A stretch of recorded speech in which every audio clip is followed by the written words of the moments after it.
After 6 years of marriage, my husband Francis suddenly posted a new status update. Who owns this cute but clueless bunny who just wants to play all day? The photo showed a girl in a tight bunny print t-shirt, pouting angrily while sitting cross-legged in a gaming chair. That was Sophia, the new company mascot at his workplace. Just as I was staring at it, a comment from a mutual friend popped up below. "Bro, you forgot to switch accounts." A few seconds later, Francis's post disappeared completely but soon resurfaced on Sophia's Instagram page. Francis called me almost immediately. In the past, I would have already taken a screenshot, stormed off to confront him, and caused a huge scene. But this time, I simply stared at the screen, quietly waiting for the call to go to voicemail. Chapter 1. Francis got home while I was curled up on the couch watching a movie. He casually tossed his car keys onto the entry table and bent down to change his shoes. "Why didn't you answer your phone?"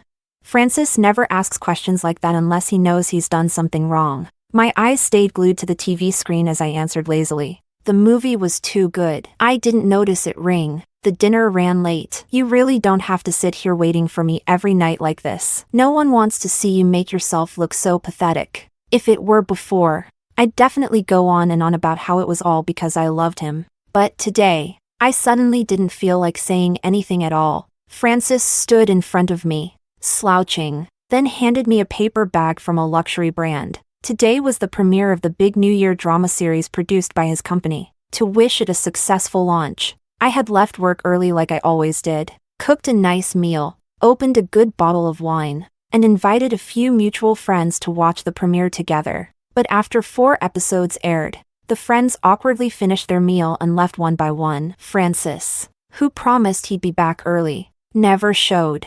I pretended not to notice the 10 straight hours of gaming in his activity log. I took the shopping bag and casually set it down on the carpet. I had seen the same bag once before, not long ago, when he missed our wedding anniversary. Same shape, same size, identical. Francis looked down at me for a while, frowning, his tone turning cold. "Amanda, can you stop acting like a child?" Buying me gifts was always his go-to way of apologizing. In his mind, once I accepted the gift, whatever happened was in the past. If I brought it up again, I was the one being unreasonable and holding on to things. Now that I wasn't giving him that easy out, he was clearly irritated. "Let me open it for you." Without waiting for my response, he unwrapped the package himself, pulled out a new designer bag, and handed it to me. "The salesperson said this one's really hard to get. I knew you'd love it." I lifted my eyes briefly. Francis followed my gaze to the identical bag I had tossed onto the couch earlier. The room went dead silent. "It's late. You should get ready for bed. You've got work tomorrow." My voice was calm and distant as I stood up and started walking toward the bedroom. "I'll have my assistant pick you up tomorrow. You can go exchange it for something else." His tone, for the first time in a long while, was careful. "No need." I rejected him without even turning my head. The next morning, perhaps realizing he had truly crossed the line, Francis, rare as a blue moon, suggested we go to work together. I hadn't slept well, so I nodded and agreed. He stood beside his car, face full of suppressed frustration and forced tolerance. I can't even remember when it started. Francis began finding all kinds of excuses not to let me ride in his car. He guarded the passenger seat like it was some kind of chastity emblem, absolutely refusing to let me near it. In the end, I had no choice but to buy my own car. Any time I brought it up, he'd raise his voice and lecture me about how spending too much time online had fried my brain, how arguing over co-pilot seat rights every few days was ridiculous, and how he didn't have time to indulge my absurd possessiveness. But now, that precious front seat had clearly become Sophia's personal throne. It was decked out with all kinds of fluffy bunny plushies and plastered with cutesy bunny stickers. The seat itself was custom-made, just so tiny. Delicate Sophia could sit comfortably. Even the sun visor had been modified to include a makeup mirror. All for Sophia's touch-ups. Francis glanced at me, then finally let out a resigned sigh and opened the door, moving all the plush bunnies into the back seat. I looked at his back and frowned slightly before saying, "Don't bother, I'll just drive myself to work." Still bent over, he kept rearranging the endless collection of bunnies. "I told you I'd go with you today. Sophia's young, she just likes cute things. Don't take it personally." With all the plushies removed, The seat was still that soft pastel pink, totally mismatched with the rest of the car's style. In the end, I didn't get into Frances's car. Not for any specific reason, just that awful, sickening feeling, like yesterday's dinner rising back up in my throat. Chapter 2. I unlocked my own car, but Frances quickly strode over, yanked open the driver's door, and slid into the seat first. I'll drive, that way. It's still us going to work together. I stood silently by the window, catching the brief flicker of awkward guilt in his eyes. So, he did know turning his front seat into a shrine for Sophia was way out of line. Frances went quiet for a few seconds, probably trying to come up with an excuse, not in the mood for his nonsense. I cut him off. We're gonna be late, just drive. Only then did he shut up and start the car. Barely 10 minutes into the ride, his phone suddenly rang, a familiar tune blasted through the car. It's Love. Oh no. I can't look away. Clearly Sophia's voice. Singing. A fragile, pitiful voice came through the speaker, one that practically begged to be protected. Fran Gidge. My heart's beating so fast, maybe because I stayed up too late gaming last night. Am I dying? Fran? Wah. Fran. Come save me. Take me to the hospital, okay?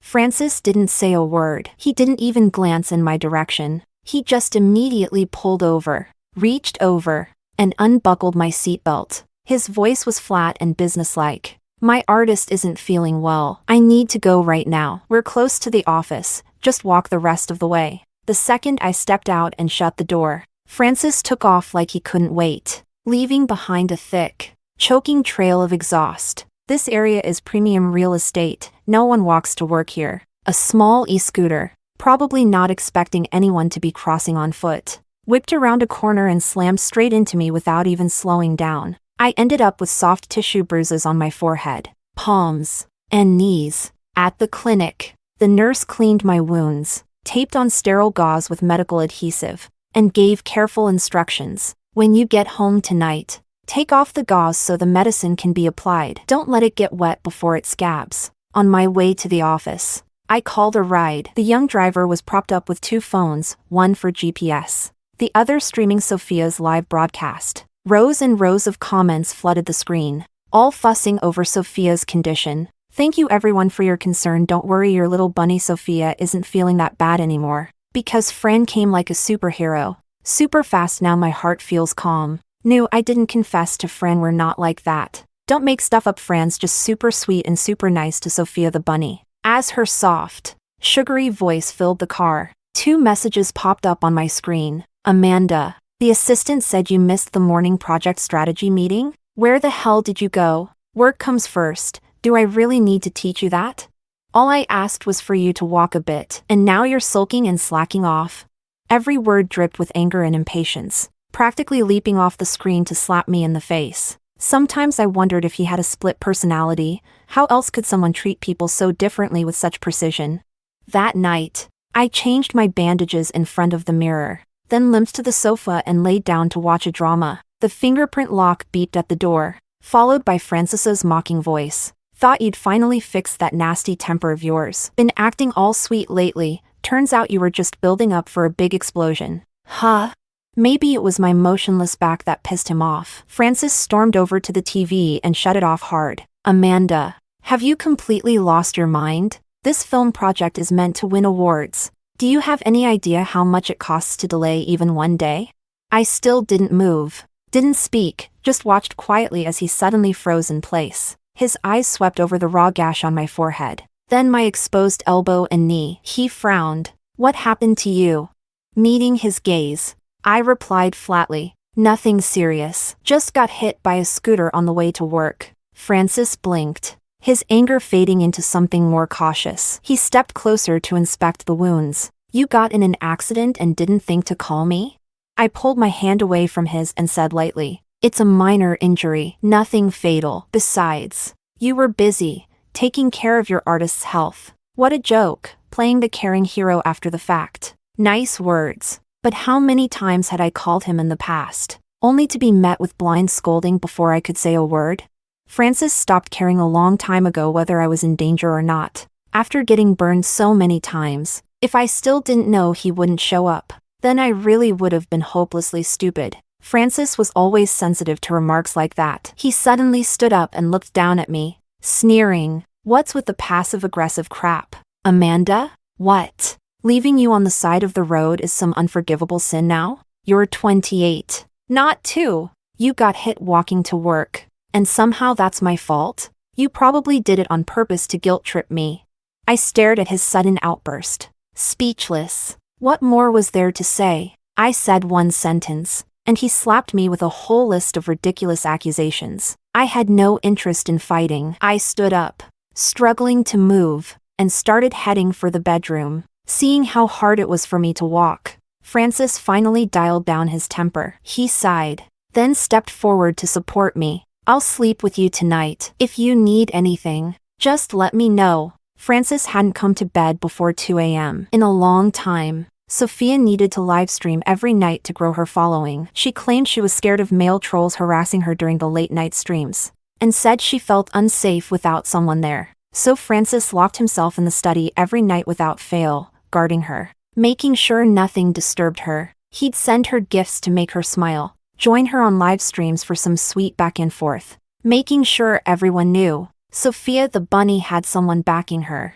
I'd argued with him so many times, tried reasoning, tried yelling. Nothing changed his mind. He kept saying it was just part of the job. In the end, he even threatened me with divorce. I'd had to swallow my pride and give in. I looked him in the eye. I didn't reject his offer, but just as he reached out to lift me up, I said softly, Francis, I agree to the divorce. Chapter 3. That sentence hit harder than I expected. Francis stormed out of the house, car keys in hand, and disappeared for a whole week. This was his usual tactic when he was angry, so I realized he still didn't really care about what I said. In the past, his silent treatment would throw me into a panic. I'd lose my appetite, lie awake at night, terrified of losing him. I'd stay up late calling and writing long, heartfelt texts apologizing, promising I'd never upset him again, begging for his forgiveness, always backing down further and further. But now,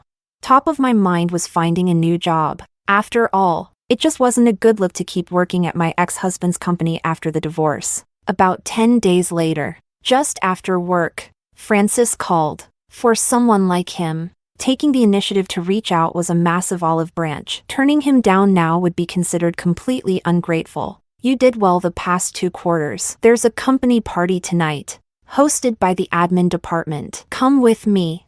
I waited nearly an hour downstairs at the office before Francis finally showed up, fashionably late. The passenger side window rolled down, revealing a perfectly made-up Sophia, who leaned out with a smile. I didn't like anything I had at home, so Fran took me shopping for a new dress. We lost track of time. So sorry to keep you waiting. Amanda. Oh right. Sis. I get carsick easily. Fran told me to sit in the front. Hope you don't mind.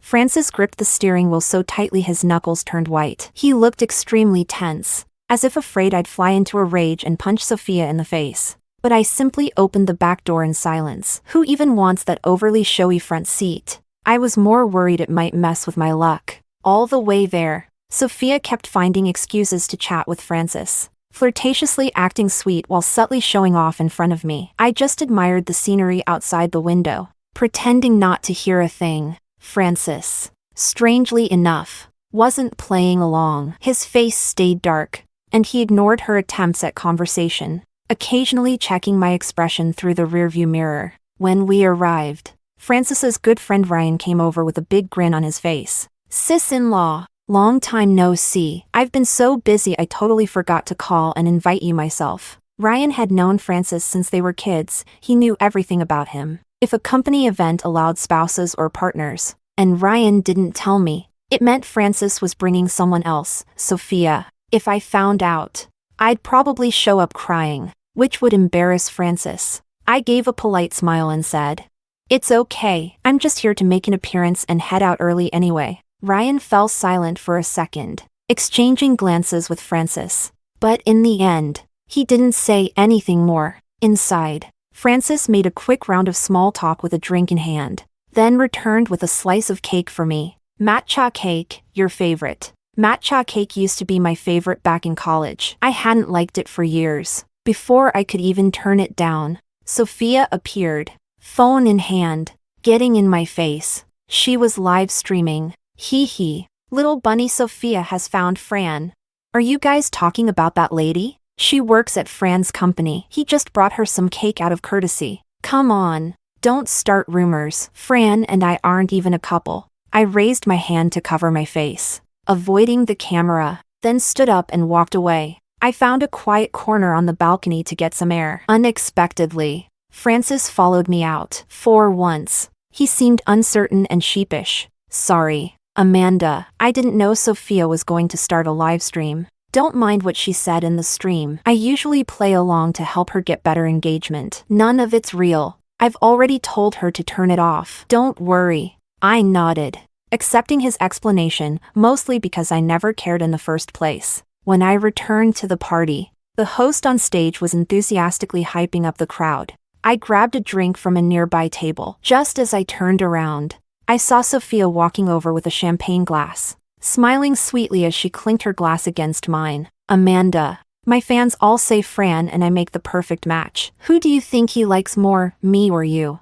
I raised my glass with indifference. That's a question you should ask him, but I'd say right now, he definitely likes you more. Sophia wasn't surprised in the slightest. She leaned in closer with a smile and said, "What a coincidence, looks like we're thinking the same thing." Sis. Something felt off. I instinctively took a step back, but Sophia moved faster and fell backward to the floor with a dramatic crash. Before I could even react, a hard shove hit my abdomen, knocking me back. I crashed into the champagne tower, glasses shattered everywhere with a loud, chaotic clatter. A sharp, stabbing pain surged through my lower belly, making my vision go dark. I reached for the table, clutching my stomach, and in the midst of the chaos, I could feel warmth gushing down my inner thighs. Francis rushed over and gently lifted Sophia off the ground, full of concern. Then, in front of the entire company, he turned to me and shouted, "Amanda, what the hell is wrong with you?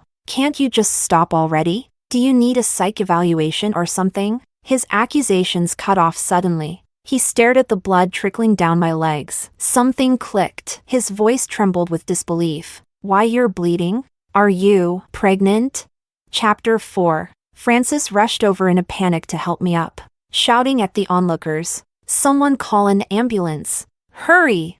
Sophia stopped someone who had taken out their phone, pulled Francis back, and then took a sanitary pad from her small handbag and handed it to me. "Geez, sis, how can you not even keep track of your cycle? Go take care of that quickly." Francis's hand, halfway toward supporting me, froze in the air. He looked at me in silence, his face twisted with disgust. "Go clean yourself up in the restroom. Don't embarrass me in front of everyone." So this was it, around Sophia. Even the bare minimum of face saving between me and my legal husband didn't exist. Clenching my teeth, I got up and stepped outside to make a call. My best friend picked up almost instantly. "Alice, help me. Please take me to the hospital." I closed my eyes, barely able to speak. I think I had a miscarriage. Before the words had fully left my lips, a wave of dizziness overtook me. Footsteps rushed toward me, followed by a panicked voice,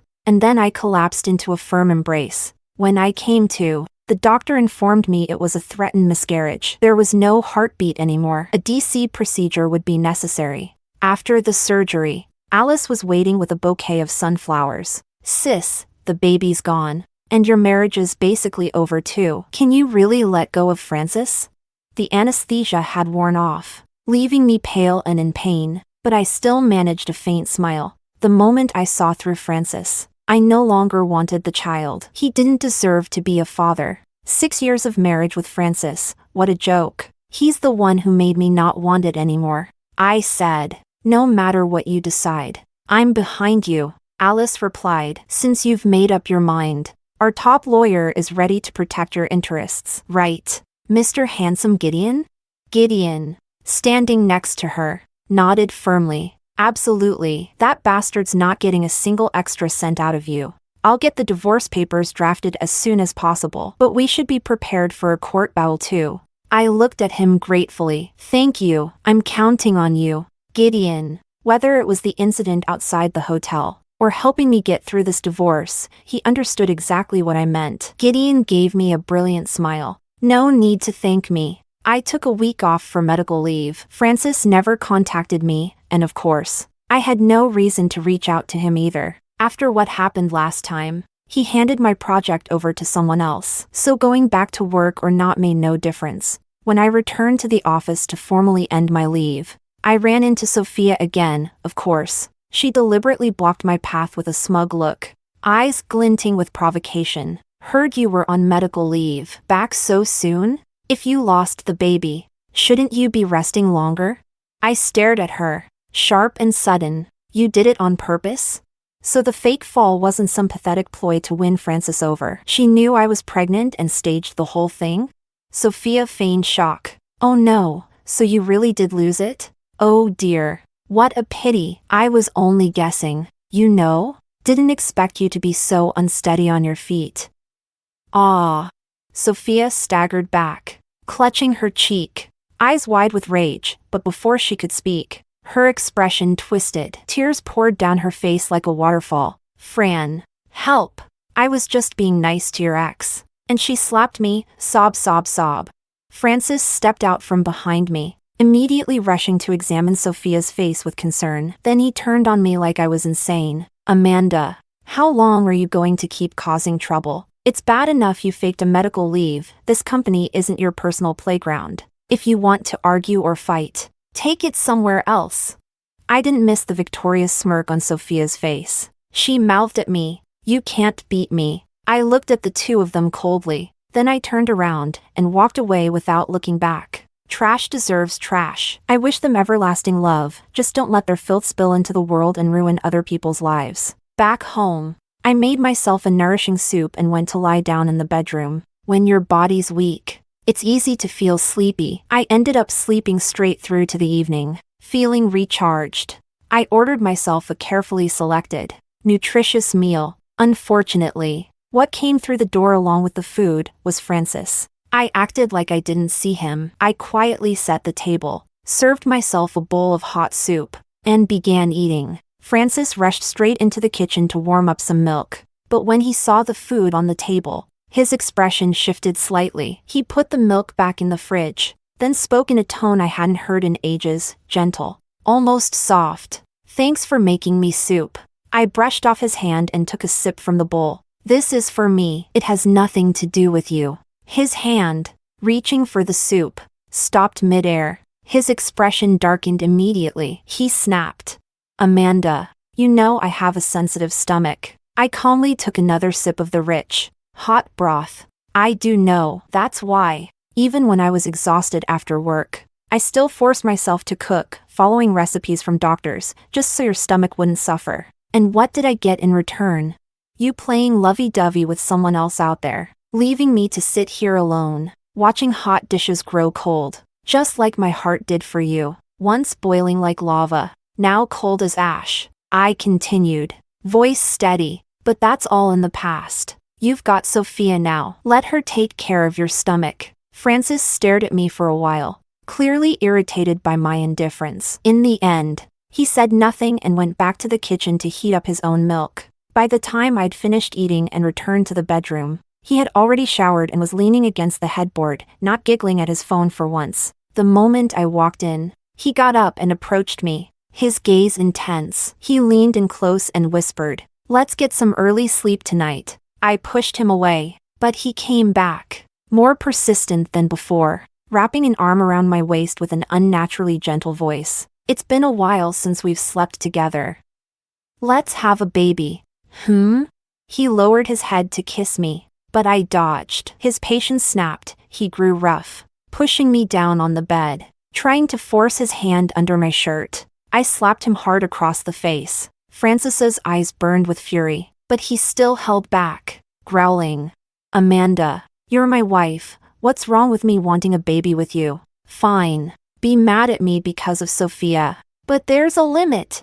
I looked straight at him, my voice flat and unwavering. "Francis, I told you, I want a divorce. If you want a kid, go find someone else. I'm sure there are plenty of women lining up for the job." Francis stared at me like he didn't believe his ears. He gritted his teeth. What did you just say? Say that again.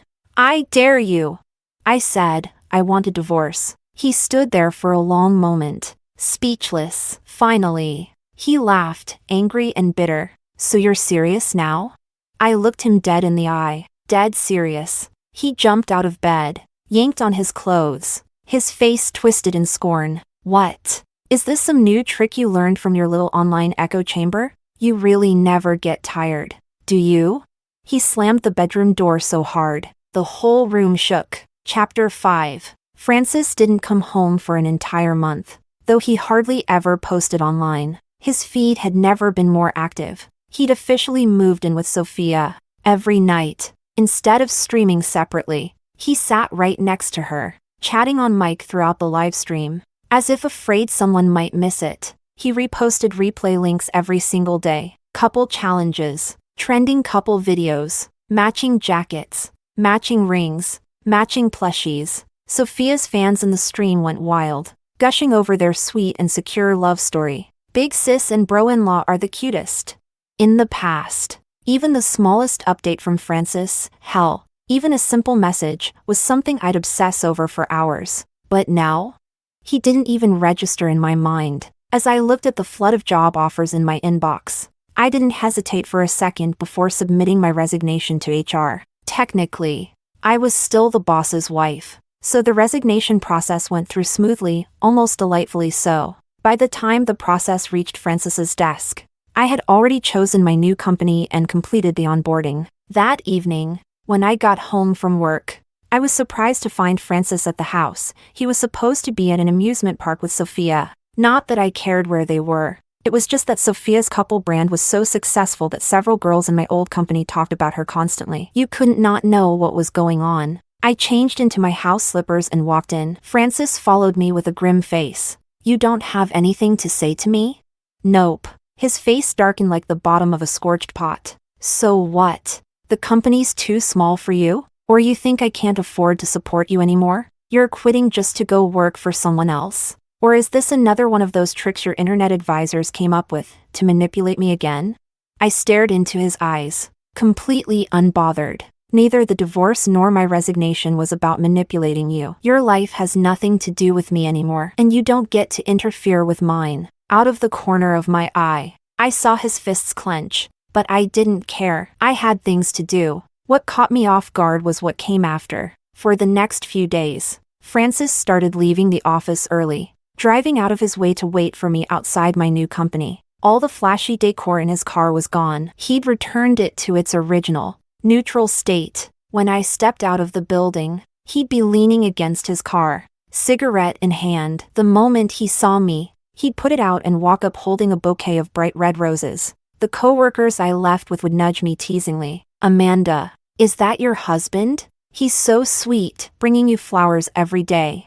I smiled politely. Technically, for now, but not for much longer. The air got awkward, and my coworkers quickly walked away. Francis's expression darkened again, but he still said, I had your position held at the company. If you ever want to come back, it's still yours. I didn't respond. The new job, new pace, it was tiring, but fulfilling. Francis fell silent and played the role of my driver. As we neared home, his phone screen lit up. Sophia was video calling. I noticed he no longer had her set as a special ringtone. Francis scrambled to decline the call but accidentally hit accept. Sophia's face appeared on screen, teary-eyed and pitiful. Fran, you're not even coming to see me anymore, and now you've deleted all our posts. Don't you love your little bunny anymore? The fans have been asking about you for days. I don't even know what to tell them. Francis gave a half-assed response. I'm driving, can't talk right now. He hung up quickly and turned to watch my reaction, nervously explaining. I haven't been involved in her live streams lately. All those updates before were just part of the job. I cut in. I know, you've said that many times. You don't need to explain anything to me. I don't care, and I don't want to know. Francis fell silent once again. Chapter 6. The new company was quite far away. The long commute was exhausting and inconvenient. I started thinking, after the divorce, I'd buy a new place closer to work. I reached out to Gideon to check on the divorce papers. His reply was reassuring. Just about to contact you. Actually, it's all ready, we can meet whenever you're free to go over the details. I had just been assigned a new project by the company. Unfortunately, the partner on the other side was Francis's company. Julia, one of my former colleagues, met me at the entrance with surprise written all over her face. Amanda? What are you doing here? I nodded politely and followed her to the reception room with the documents in hand. After a short wait, Julia came back, looking apologetic. Sorry, Amanda, our CEO wants to speak with you directly in his office. I walked over and knocked on the door. When Francis looked up and saw me, his eyes lit up. Amanda, he said warmly, have a seat. I'll have someone bring coffee and dessert. I spread out the project proposal on the desk, ready to get this over with as quickly as possible. The sooner we talked, the sooner I could leave. But it wasn't Francis who came through the door next. It was Sophia. She barged in, knocked the documents off the table with a dramatic sweep, hands on her hips as she snapped at me. Didn't you quit? Why are you back? She was standing there like she owned the place, as if this entire office existed at her command. When I didn't respond, she smirked. Oh, I get it. You found out Fran's with me now, and you came crawling back to stir up trouble. Huh? Well, too late. The fans already know Fran and I are getting married. You showing up now just makes you the homewrecker, the side chick. Francis entered just then with a tray of coffee and pastries. His brows immediately furrowed. What are you doing here? And what the hell are you saying? Sophia instantly dropped her aggression, slipping into a soft, girlish tone as she clung to his arm. Fran, you weren't coming to see me, so I had to come see you myself. And I wasn't lying, it's all stuff you promised me. Fran, I even prepared a surprise for you today. When do you want your present? I guarantee it'll blow your mind. I calmly picked up the scattered documents and stood up. Francis, you seem busy. Let's reschedule. Sophia sneered. Fran's clearly got no time, don't be a bother. Francis immediately stepped in, nervous and apologetic. Sorry, Amanda, just give me 2 minutes. He half-dragged Sophia into the break room, then came back alone shortly after. Today's task was actually simple. All the preliminary work was already done, I just needed to confirm a few final details and get Francis's signature. He signed the documents, watching my expression closely. Amanda, the day's almost over. Let's have dinner together tonight.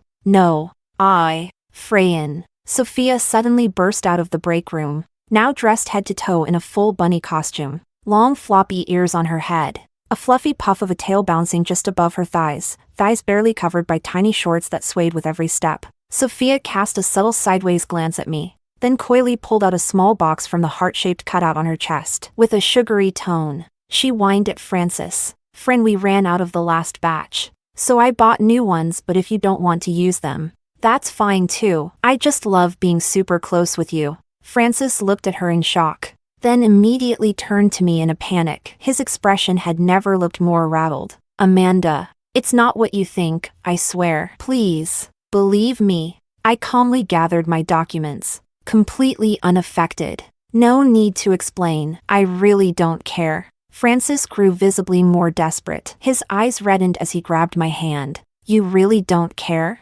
Amanda, do you not love me anymore?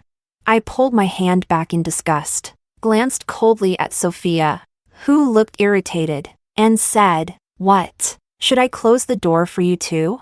When I got home, I found something surprising. Francis, wearing an apron, standing in the kitchen. The moment he heard me come in, he stepped out nervously, holding a spoon with an eager smile. You're back. I made something delicious. Go wash your hands, it's ready to eat. His left hand was wrapped with several band-aids, and the back of his right hand was red and scalded. It was his first time cooking since we got together. Ironically, I used to be the one who never touched a kitchen before, but I'd learned to cook just for him. Even when I cut my hands or burned my skin, I never complained. I just wanted him to enjoy his meals. And how did he describe me back then?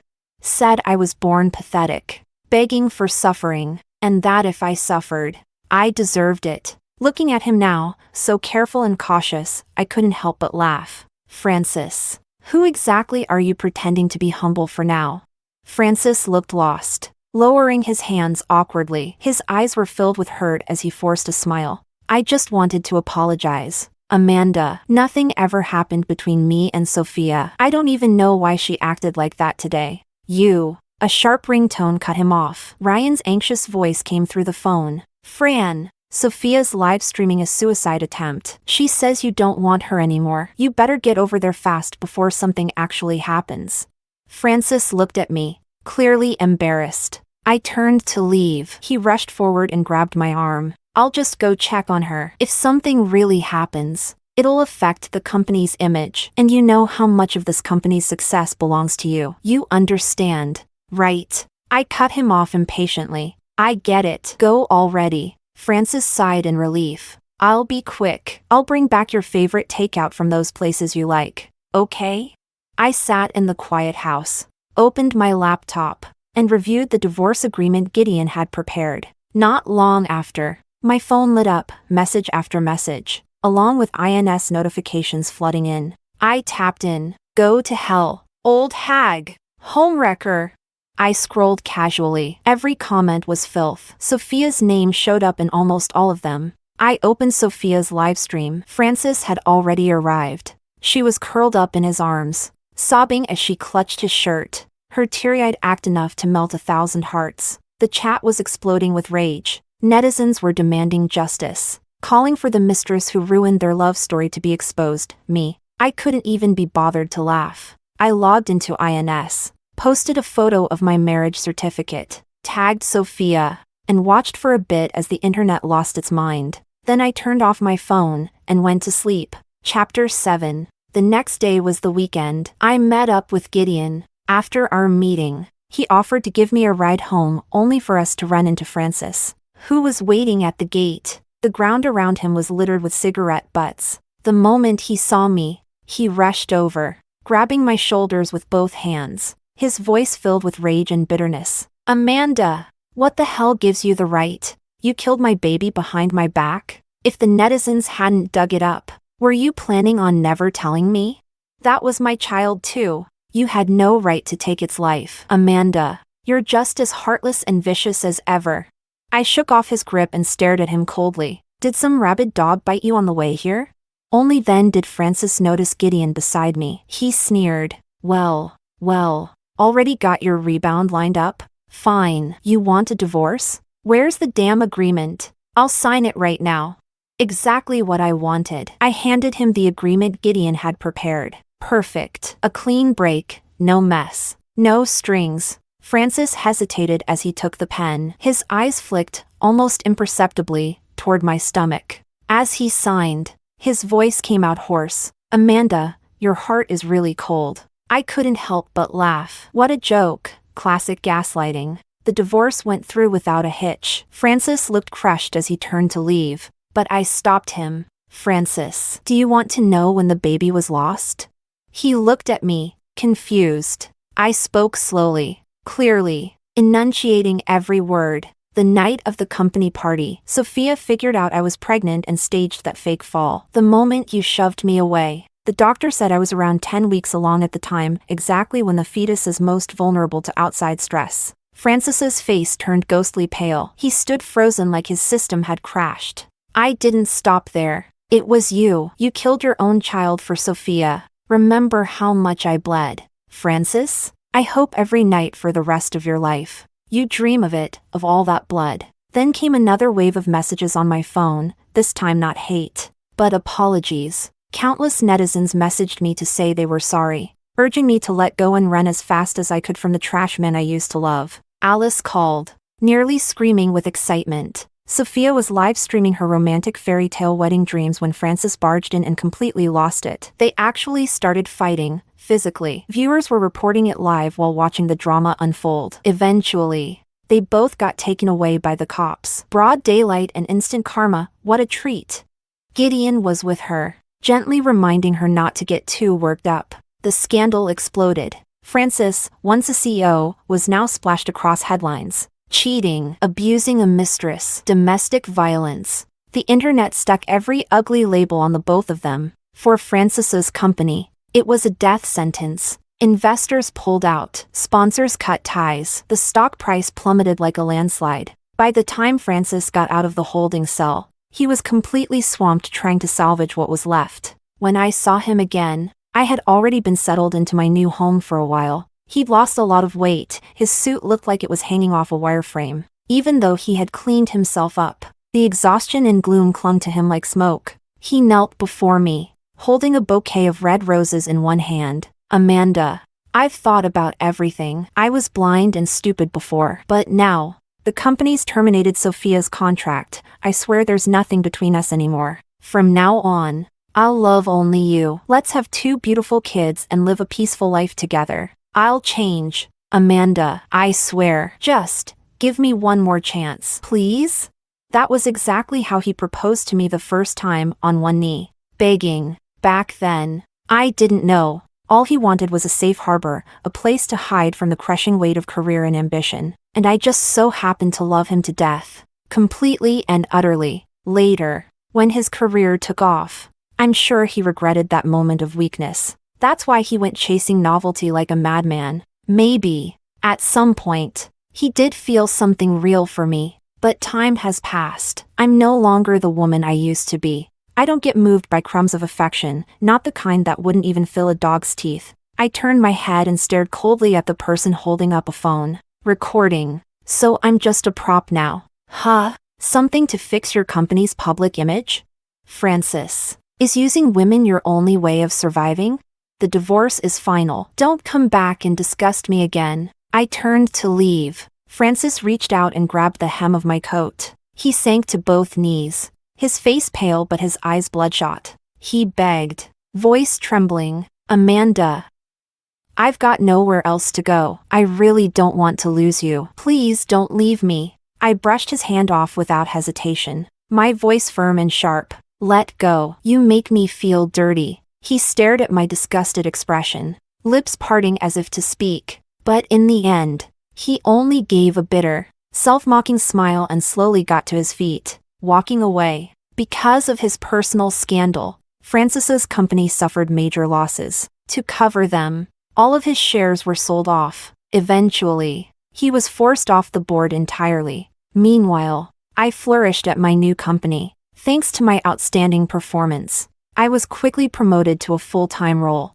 Alice and Gideon dragged me out to celebrate my rebirth. As soon as we met, Alice shoved her phone into my hands, grinning like a gossip queen. Come see the show, your ex is live streaming. Francis was slumped on the carpet in our old home, surrounded by empty liquor bottles. His face was flushed, his eyes unfocused. Comments were flying across the screen. Scumbag and homewrecker, lock them both up. He caused his ex-wife to miscarry for a side chick. Karma's real. Dude, did you ever even love her? How dare you come online looking for pity? Francis kept murmuring that the netizens were right to scold him. Then he paused, stared at one particular comment, and finally said, I used to wonder why I always hid things from her. Why I tried so hard to cover up everything when I got caught. Now I understand. I was afraid she'd leave me. The comments exploded. So pathetic. Just die already. Doing a suicide stunt today or nah? I've got my data ready. I took my eyes off the screen. Alice turned the phone off with a click, shaking her head with a TSK. Trash beyond redemption. And that Sophia? Heard no company wants to touch her anymore. Some justice-loving soul even scratched up her face in public. No clue if it'll leave a scar. I smiled without saying a word. It was all in the past now, carried off by the wind. I didn't care anymore, not even a little. Gideon called over a server to open a bottle of red wine. His warm gaze fell on Alice as he said gently, no more talk of garbage. Today is about celebrating Amanda. Let's not let them ruin the mood. I raised my glass with a smile. Exactly. To me, to us, may we leave behind the bitter snow, and raise our spring wishes in the wind. Story 2. After my husband was disciplined, his monthly salary dropped to 3,000 yuan. I took on 2 jobs to support the family and pay off the mortgage. But then I discovered that his payslip showed a monthly salary of 30,000 yuan. Today is Qixi Festival, and David, as usual, Gave me a good morning kiss, honey. The boss said I've been performing well lately and that I can redeem myself. In the evening, his first love posted a photo of a property deed and a large riverside apartment. Who received the most thoughtful cheesy gift? The floor-to-ceiling windows reflected David's face, full of affection. How wonderful. I'll make sure to like each post in my friend's circle. I can give my blessings. But as for the house, you won't spend a single day in it. Chapter 1. Before doing the laundry, I emptied David's pockets and found a crumpled-up payslip standing at the wash basin, still wearing gloves. I was stunned. David's salary is 30,000 yuan per month? How is that possible? Panicking, I quickly checked the record of the 2,000 yuan he transferred to me for living expenses this month. Honey, I only keep 1,000 yuan for myself. It's all my fault for being so useless. My heart raced wildly as I read it over and over again in disbelief. Name, David. Net salary, 30,192. 5 years ago, he came home in tears, telling me that he had made a mistake and was disciplined by the company, with his salary reduced to 3,000 yuan, from 10,000 to 3,000. I spent sleepless nights bearing this terrible news, constantly comforting him and looking for a second job. I took off the rubber gloves. My rough, water-soaked hands could hardly be recognized as the once soft hands I used to have. For the past 5 years, I've worked 2 jobs, paying off the car loan and mortgage, and supporting this family. But now you're telling me it was all my husband's lie? I couldn't tell if this was supposed to be a surprise or a shock. The phone rang. It was David. In a panic, I wiped away my tears, trying to steady my trembling voice before answering the call. Honey, I'm entertaining the boss today, so I won't be coming home for dinner. You know my situation. I need to perform well. His voice was calm and as usual. Maybe it was all just a misunderstanding. All right. My mind was in chaos, and I didn't remind him like I usually do. There was a brief pause on the other end before he hung up. David's dirty clothes were still soaking in the basin. I sat on the bed, waiting to confront him when he got home, but he didn't come back. Even late into the night, I picked up my phone, only to see a new post from Anna on her social media. Who received the most thoughtful cheesy gift? In the photo, she's holding a property deed, lounging on a luxurious sofa in a large riverside apartment, reflected in the floor-to-ceiling glass. I saw my husband, David, holding up his phone with a doting smile. Chapter 2. My trembling hands caused the phone to slip from my grasp and fall to the floor. The sharp pain from pinching my thigh was a desperate attempt to remind myself that this wasn't a dream. David had deceived me with a fake salary for 5 years just to avoid giving me money for living expenses. Now, he's used that money to buy a house for his first love, Anna. I quickly scrolled through Anna's social media posts, realizing that over the years, she had openly flaunted their relationship. On the days when David was supposedly on business trips, Anna's boyfriend was accompanying her on vacations. When David claimed to be working overtime, Anna's boyfriend was preparing candlelight dinners for her. And even on that winter day when I was too sick to see a doctor, Anna was showing off her boyfriend's 150,000 yuan year-end bonus and her numerous luxury shopping bags. The hand holding those bags wore the same watch that David always wore. It was the wedding gift I had bought him with my hard-earned money. There was no mistaking it. I lay on the bed, my entire body cold. The countless cuts on my hands, cracked and dry, were itching and burning, as tears rolled down my cheeks and into my ears. The tears felt just as cold. In the middle of the night, David came home. Unusually, I hadn't left a light on for him and was already lying down facing the wall. He softly called out to me, "Honey," but I didn't want to respond, so I pretended to be asleep. David tried to hold me, but the scent of lychee and rose perfume filled my nose, making me nauseous. I accidentally pushed his hand away and pretended to fall back asleep. David hesitated for a moment before lying down next to me, but the sound of him tossing and turning didn't stop. Neither of us could sleep. The faint light from his phone screen illuminated the room as he unlocked it. Usually, after finishing my 2 jobs, I would sleep so deeply that nothing could wake me up. That's why he didn't bother keeping his voice down while listening to voice messages. David, did you really buy Anna a house? Damn. It was his close friend, Joseph. My heart sank as I strained to listen, painfully confirming what I feared. You always said your wife controls the money. Where did you get the money, man? Yes. 5 years ago. I used to ask him for 8,000 yuan each month because the mortgage and car loan alone were 7,000 yuan. And he contributed 1,000 yuan for living expenses. I covered the rest. But he grew increasingly impatient and even had a big fight with me. That month, when he handed over the money, he didn't say anything. I thought he had finally understood and appreciated how hard I was working. But the next month, he told me his salary was only 3,000 yuan. Thanks to your idea back then, I lied to my wife that I was disciplined, and my salary was reduced to 3,000 yuan a month. I told her I had to give her 2,500 yuan, and she felt so sorry for me that she only asked for 2,000. After that, I got control of my own money, and I could spend it however I wanted. Joseph's voice was filled with envy. What about that house you bought for Anna? I saved for 2 years. She was dumped by her idiot ex-husband and came crying to me. You know, she's the love of my life. I can't stand to see her suffer. Joseph quickly responded. What about your wife? Aw, she's willing to support me, so let her keep dreaming. She can't live without me, so I'll just keep her in the dark. Chapter 3. I couldn't hear what they were saying anymore. My vision was completely blurred, and my heart was pounding so fast that it felt like my eardrums were pulsing. The love of his life is Anna? Then what am I?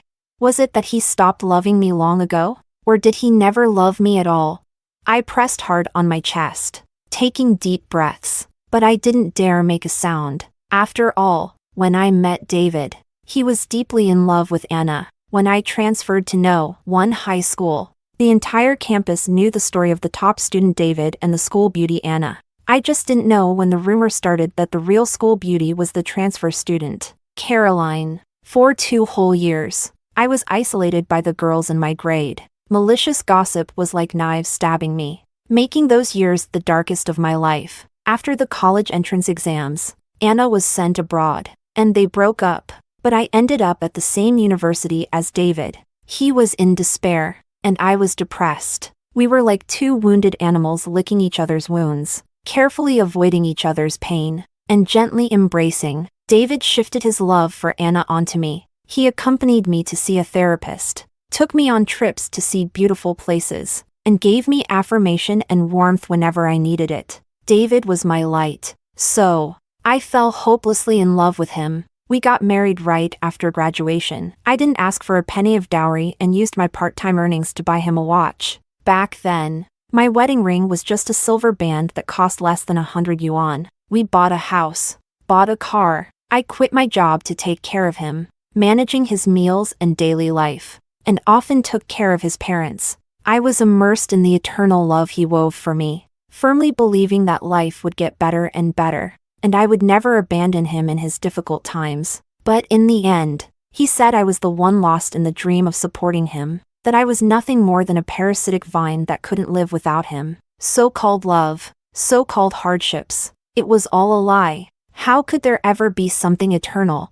5 years nearly wore me down beyond recognition. And David? He's glowing with health, with a beauty in his arms, in the places I couldn't see. He was living a life of luxury. Did he ever think about me, who didn't even have time to wipe the sweat off my brow? I should have realized earlier that only I can keep saving myself. The love and life he refused to give me, I can still give to myself. Chapter 4. In the morning, I turned off my 5 a.m. alarm. David was still sound asleep in bed. Usually, by this time, I would have already made breakfast and left it warming on the stove before heading out for my housekeeping job. But today, I didn't step into the kitchen at all. Instead, I carefully washed up and dressed myself. The woman in the mirror was only 28, but the fine lines around her eyes and rough skin made her look at least 10 years older. Due to exhaustion and poor nutrition, my body had become frail and thin. David, still groggy, stumbled into the bathroom and was shocked when he saw me. Honey, you haven't left yet? Time may leave no trace, but it certainly hasn't favored me. At 28, David still looked like his 18-year-old self, tall, handsome, and full of youthful energy. I realized it wasn't that time was unkind. But that David was unkind. No work today. I stubbornly applied moisturizer to my face, while David snickered behind me. Come on. No matter how much you put on, you won't go back to being 18. His eyes held disdain and ridicule, but there was no pity. Of course, I couldn't go back. Anna uses skincare products that cost thousands per bottle, while I'm stuck with a 10 yuan jar of toner. How could I compare? I couldn't be bothered to respond, so I turned and walked out. David muttered behind me, ugly and bad-tempered. Can't even play along. I went for a 3-kilometer run, gasping for breath by the time I reached the office. Caroline, not cutting it close today? My boss teased me when we happened to meet in the break room, but I felt a pang of bitterness. It wasn't easy to find a job I liked, but in my pursuit of money, I had exhausted myself to the point of not being able to do the things I wanted most. In the end, it was all for nothing. It won't happen again, Bess. I'm going to give my best at work from now on. She was momentarily surprised but then smiled and patted my shoulder. Just as I sat down at my desk, I received a call from David. Caroline, why is my shirt still soaking in the water? Didn't I tell you I need to wear it for a meeting today? So, it turns out that the moment something doesn't go his way, his true nature shows. If you needed it, why didn't you wash it yourself? I hung up the phone, just wanting to focus on my work. I worked 2 extra hours before leaving the office. On my way home, I passed by a mall I hadn't stepped into for 5 years. Clutching my phone, I slowly walked inside. I picked out a set of skincare products that suited me, and the store clerk helped me try on some makeup. I looked at the unfamiliar yet distant reflection of myself in the mirror. It turns out I didn't need to wear myself down. It turns out I could be beautiful too. Your skin is really nice, sis, the clerk said. Girls should treat themselves well. Look how pretty you are. Her sweet words made my eyes well up, and I ended up buying a whole set of cosmetics to take home. She offered to help me remove the makeup, but I smiled and declined. So when I got home, David saw me and looked as if he didn't recognize me at first. But soon enough, anger flared in his eyes. Caroline, you got all dolled up like this to do housekeeping work? Who are you trying to seduce? I've called you so many times. Why didn't you answer? Who's out there with you? Chapter 5. Of course I couldn't answer the phone while working. I carried the things I had bought into the guest room and started moving my belongings there as well. Caroline, are we still living together or what? Do you even realize our financial situation? Why are you wasting money on these useless things? And who are you trying to scare with that garish makeup? He picked up the skincare products I bought and scolded me loudly. I set down my bedding and clothes, then snatched the items from his hands. What's wrong? Can't I take care of myself? How many ties and suits have you bought? And how much have you spent? I pushed him out of the room, unwilling to tolerate his double standards. That's for business. You know that. I made a mistake and need to make up for it. I slammed the door shut, not wanting to listen to his lies anymore. Caroline. Soon after, I heard the sound of a door slamming from outside. He was probably going to give me the silent treatment. Every time he thought I was being unreasonable, he'd start a cold war with me. And when he made a mistake, he'd try to guilt-trip me. How childish. So childish it made me sick. His departure was actually perfect timing. The next couple of weeks passed by peacefully for me. I ate well, slept well, and my work efficiency improved. My overall state of being was transformed. Like a complete rebirth. It turns out that confidence and a positive mindset are truly the best beauty treatments for a woman. One weekend, I was at home alone, relaxing with a face mask and a book, when suddenly there was a knock at the door. I opened it to find none other than Anna, who I hadn't seen in a long time, standing there at my doorstep. Anna took off her sunglasses and brazenly looked me up and down, noticing my loose-fitting pajamas. Caroline, right?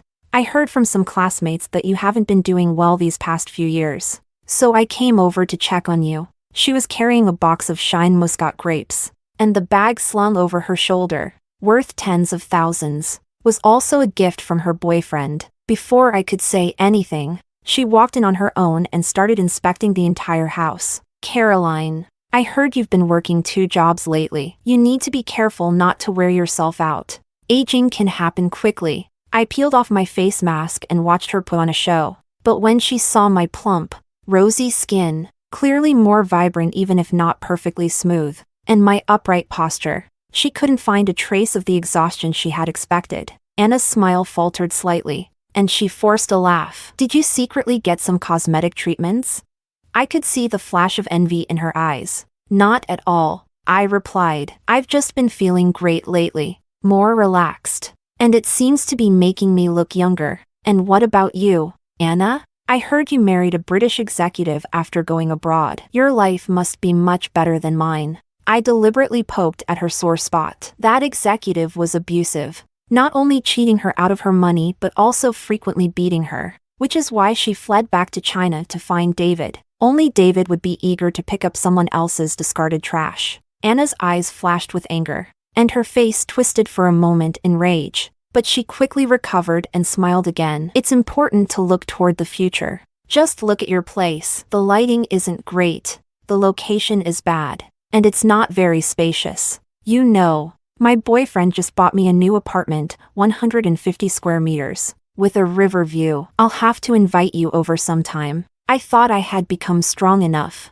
but her words were like sharp knives, cutting into my wounds, causing them to bleed all over again. Is that so? I forced a bitter smile. Anna only became more smug. The boyfriend I'm seeing, you know him too. We're all old classmates. Look, he's home. The door opened, and David walked in as usual. Chapter 6. Baby, you're here. Anna called out affectionately to David, who had just started to change his shoes, but his movements suddenly froze. He turned his head stiffly, seeing both Anna and me sitting together, his face turning ashen. He even looked like he wanted to immediately open the door and walk out again. Honey, you're back from work. He couldn't muster a smile. His face was full of panic, and sweat seemed to be forming on his forehead. Anna glanced at me, full of triumph, and then got up and ran towards David, throwing herself into his arms with a coquettish look. But David, with a grim expression, pushed her away and sat down on the couch again. After all, showing off as the mistress in front of the wife, Anna must have left her brain behind when she went abroad. David, what's the meaning of this? Don't you love me anymore? Shut up! He snapped at her viciously. Anna trembled slightly, but when she saw my trembling hands, her smugness returned. Caroline, this is my boyfriend, David. He's been so good to me. As you can see, she must be referring to the gifts and the house she's been flaunting on social media over the years. David, bringing your mistress into our home, is this the surprise you had for me?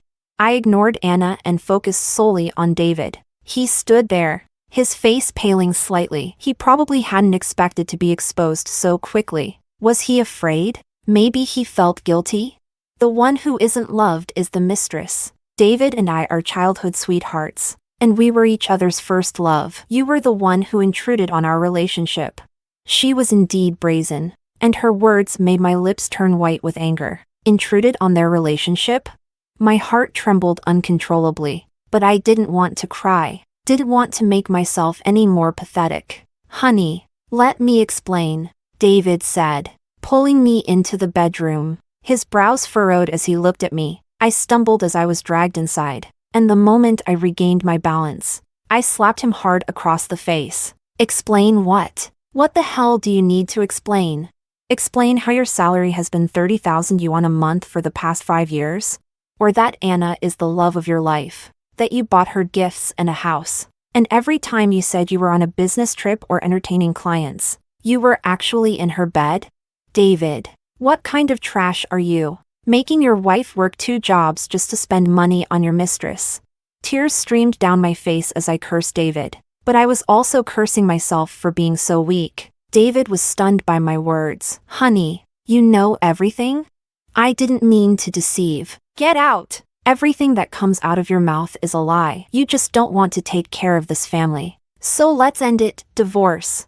Looking at his face, I felt nothing but disgust. Was he really going to use another lie as an excuse?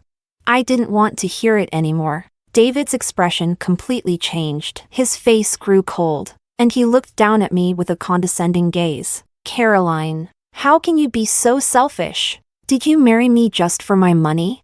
Why should I give you 8,000 yuan out of my 10,000 yuan salary every month? You're so greedy. You don't understand how hard it is for me to earn this money. I just wanted you to experience my difficulties. And you dare to insult me? I don't know why you've become such a shrew. Do you know why I stopped loving you? Take a look in the mirror at yourself. I stood there, stunned by his words, tears falling to the ground. I couldn't understand. How could he think this way? I'm a gold digger? I didn't take a single cent as a dowry. I paid off the car loan and mortgage for 5 years, only to be called a gold digger. In the living room, David made no attempt to hide as he wrapped his arm around Anna's waist and kissed her on the lips. To my surprise, I felt nothing in my heart. Anna turned back to look at me with immense satisfaction, and as they walked out the door, she smiled and called out to me, "Caroline, you're the mistress, got it?" It turns out that the deepest despair comes when the heart dies. Chapter 7. In the days that followed, David didn't come home even once. I felt relieved, praised by my supervisor. I was promoted to team leader, with a salary increase, making life even easier. I found a lawyer and had a divorce agreement drafted, just waiting for David to come home and sign it. With my bonus, I treated myself to a few new dresses. The woman in the mirror still had a slightly yellowish complexion, but it was like a golden glow from the sun. But since David was still nowhere to be seen, I didn't want to waste any more time, so I took the initiative to contact him. In the cafe, he dressed simply yet luxuriously, with a different watch on his wrist. Perhaps now that I knew about his hidden salary, he didn't feel the need to keep pretending. Here? He slid the coffee he had ordered for me across the table, but when he looked up at me, his eyes lit up. There was greed and a hint of daze in David's eyes as he smiled, the sunlight casting a glow on him, making him look like the young man he once was. Honey, you know, when you dress up, you're still quite beautiful. You realize you were wrong, don't you?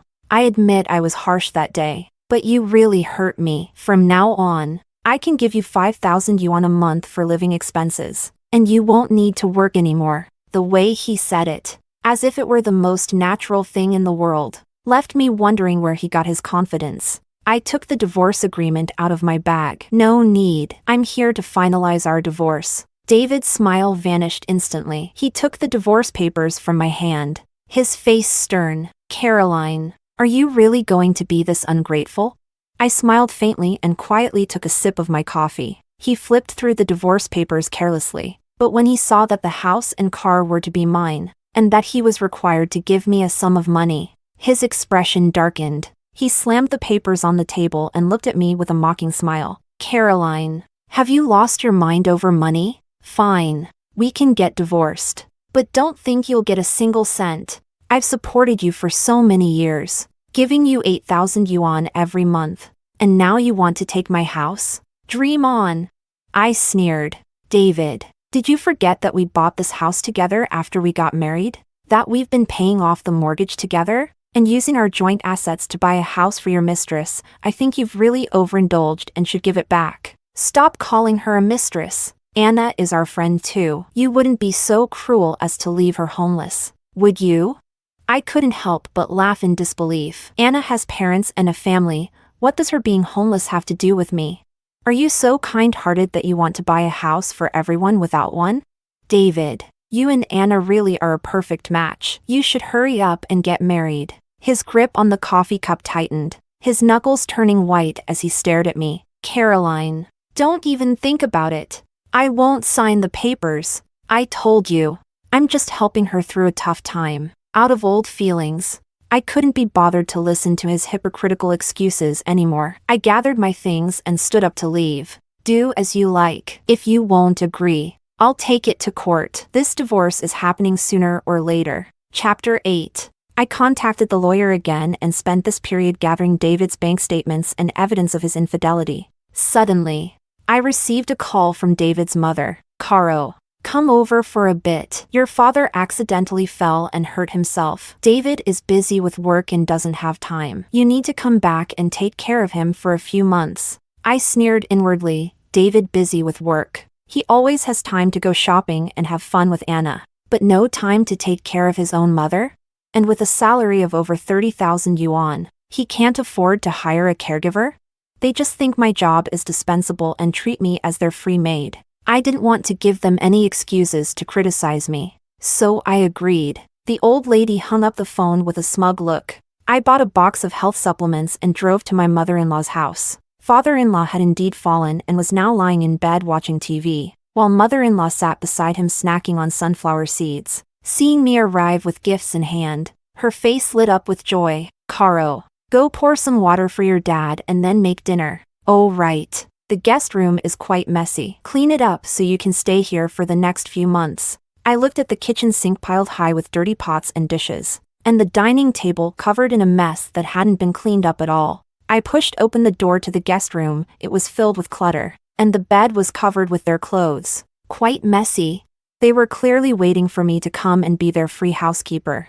I simply poured 2 glasses of water for the elderly couple, then sat on the sofa and ordered some takeout, playing on my phone while I waited. When the food arrived, I called out to my mother-in-law for dinner. "Why did it take so long? I'm starving." Mother-in-law stretched lazily, still complaining as she walked out. Seeing the untouched mess in the kitchen and me sitting on the sofa with a table full of takeout, she looked displeased. "Caroline, what's going on? Why hasn't any of this been cleaned up? And what's with this takeout? Your dad is sick, and you order takeout for him?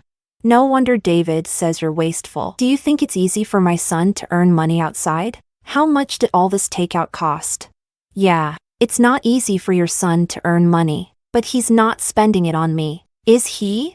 I spend my own money to treat you to a meal, and yet you still bite the hand that feeds you. It's like being a good person only to be insulted." "Mom, Dad hurt his leg, not his stomach. Besides, my cooking isn't as good as takeout. You should hurry and eat. I need to leave soon. There's something I need to deal with at work." The old lady nearly blew a gasket when she heard that. "You're leaving? I told you to stay and take care of your father for a few months. Didn't you hear me? How can you be such an ungrateful daughter-in-law?" "Ungrateful? I'm only left with a cold heart. After all these years of marriage, I've cared for them meticulously, always available whenever they needed anything. Cooking and cleaning were the bare minimum. I even took care of the entire house and the elderly. I truly have a clear conscience. My job is a job too, okay? I've already arranged for David to come back. We can't have people thinking he's an unfilial son, can we? My son earns 30,000 yuan a month. Can you match that? You're making him come back and lose all that money. You're nothing but a spendthrift." Chapter 9. So she knew everything. It turns out they were all in on it, deceiving me together. "You were in on this too? So, do you know where he's been spending all that money?" My voice was nearly icy, and my mother-in-law shrank under my gaze. But she only grew more self-righteous. "My son spends his money where he wants, that's his business. Don't think you can get your hands on it. Besides, Anita was pregnant once. She's beautiful and kind. Unlike you, a useless woman who can't even lay eggs. What good are you?" The more she spoke, the more justified and agitated she became. Meanwhile, my heart grew colder and colder. "Is that so? Then watch how I take every cent from him." I slammed the door on her, leaving her curses behind. But as soon as I reached home, I saw that the front door was wide open, and David was pacing angrily inside. When he saw me, it was as if he'd finally caught me, and he yanked me over. "Caroline, what did you say to my mom? Isn't it your duty as a daughter-in-law to take care of my dad after his fall? Isn't that what you're supposed to do? Do you know how upset you made my mom? If anything happens to her, I won't let you off." What a ridiculous line of questioning. "And what about you? As her son, isn't it your responsibility to take care of your dad?" He gritted his teeth, and when he looked at his phone, it seemed he remembered something else. "Why haven't you paid the mortgage and car loan? I've been getting overdue notices on my phone." Is he really that clueless? I seriously doubted my judgment in marrying him. "Caroline, I let you live in my house, and you don't even pay the loans? Then get out." He tossed all my belongings out of the house in one go. "David, don't bother begging, just get out."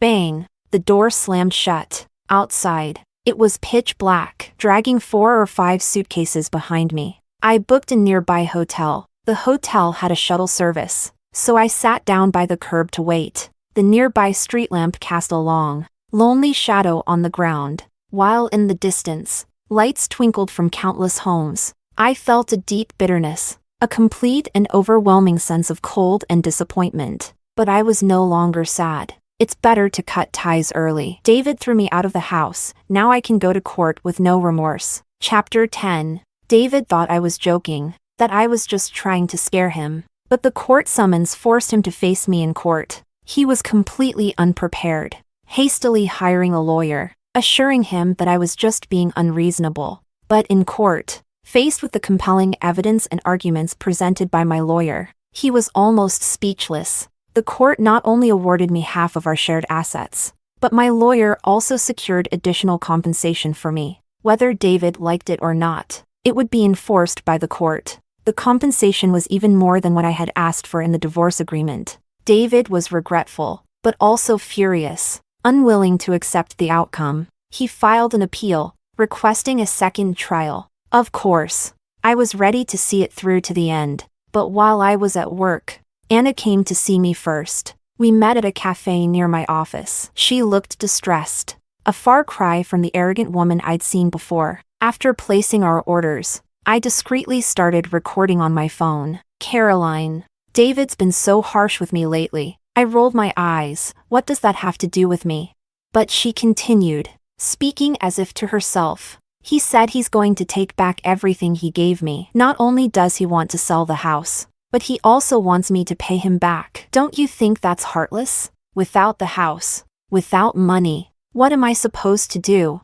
As she spoke, tears began to fall. Caroline, I'm begging you, please don't pursue this lawsuit. We were classmates once, can't you give me a way out? I'm begging you, Caroline. She even tried to reach for my hand, but I quickly pulled away, looking at her with disgust. Caroline, I'm pregnant with David's child. I'm carrying his baby. You and he were together for so many years and never had children. Can't you do this for the sake of the baby? Please, drop the case. Do you think I'm someone who can be easily bullied?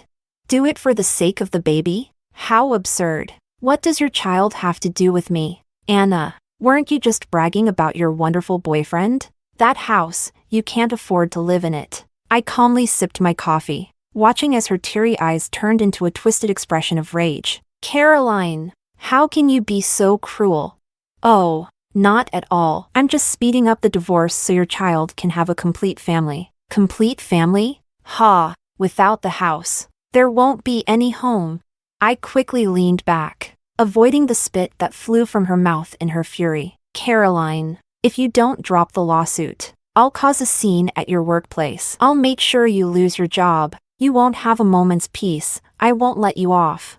She glared at me with venom, gripping the table as she stood in front of me. Sure, I'll be waiting. I tucked my phone away, feeling quite grateful that Anna had just handed me more evidence on a silver platter. Chapter 11. With the recording in hand, I gained a new advantage in the second trial, solidifying the evidence of David and Anna's affair. Not only that, but I also filed charges against Anna for harassment. I wasn't going to let either of them off the hook. David ended up paying even more money, and Anna spent a few days in a detention center. I heard that the day Anna was released, David beat her up, causing her to miscarry. Anna, in turn, had David sent to jail. The old lady and Anna got into a full-blown fight in the street, pulling each other's hair and clothes, both vomiting and cursing. It was utter chaos. Eventually, the police had to step in to break them apart. It was quite the spectacle, but it had nothing to do with me.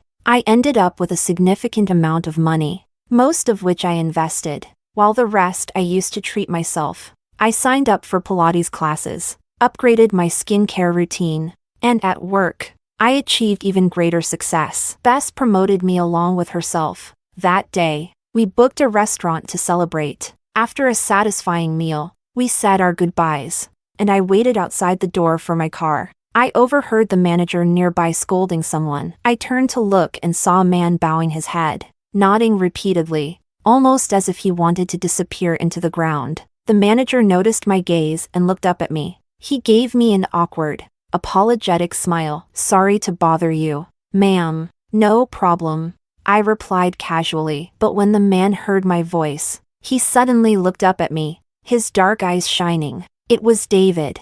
I excused myself from the manager and went over to talk to him privately. Here for work? I broke the ice first. Yeah, I got fired because of my criminal record. Couldn't find a job, so I'm working as a waiter now. He kept his head down but stole cautious glances at me. That night, I was wearing a fitted black dress, red high heels, and my makeup was flawless. I carried myself with grace. I didn't respond to him. Caroline. I was wrong.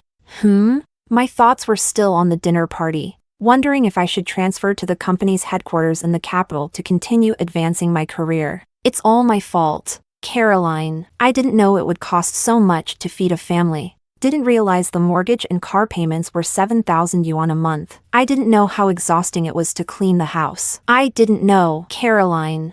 I was wrong. His voice held a hint of a sob. I had no idea what life had put him through. But wasn't he once a proud man? Don't call me that, I said, adjusting my long hair and stepping a bit farther away. There's nothing wrong with being a waiter. After all, I had worked as a housekeeper too. Jobs are jobs. Nothing to be ashamed of. Caroline, it's all my fault. I never really loved Anna. She kept coming after me when she returned to the country, using our past to manipulate me. I was forced into it. Caroline, I've already cut ties with her. Can you forgive me, Caroline? He spoke to me almost pleadingly, his eyes filled with desperate hope. Suddenly, he seemed so unfamiliar to me. Over the years, the man who had once been a graceful, promising youth had turned into someone selfish and heartless. He was no longer the light that once stayed by my side, comforting me day and night. Forgive him? I stopped blaming you a long time ago. Chapter 12. He looked at me with joy, the light in his eyes seeming to shine even brighter. Caroline, I knew it. After all these years, you wouldn't just leave me. I stopped caring about you long ago. I smiled calmly, saying this with an overwhelming sense of peace. It was a farewell to the me from over a decade ago. We've known each other for so many years, shared so much, and made so many promises. But as time went by, do you even remember?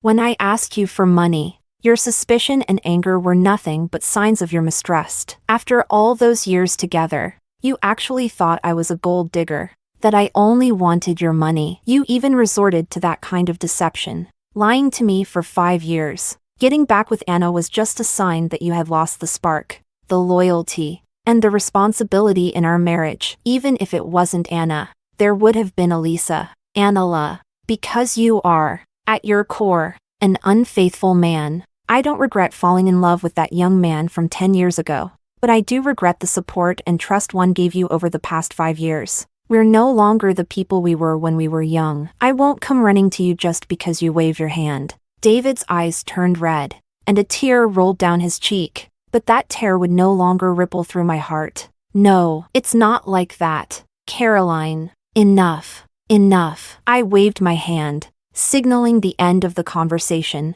Caroline, can we start over? I saw a familiar car approaching from a distance. The man in the car rolled down the passenger side window. Caroline, I'm here to pick you up. I smiled warmly. David, you're dirty. Do you really think you're good enough for me?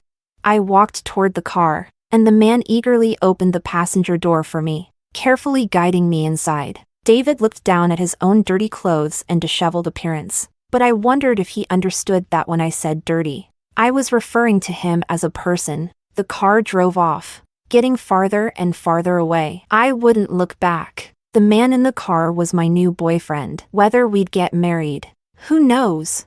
At least there's still a lot of life ahead.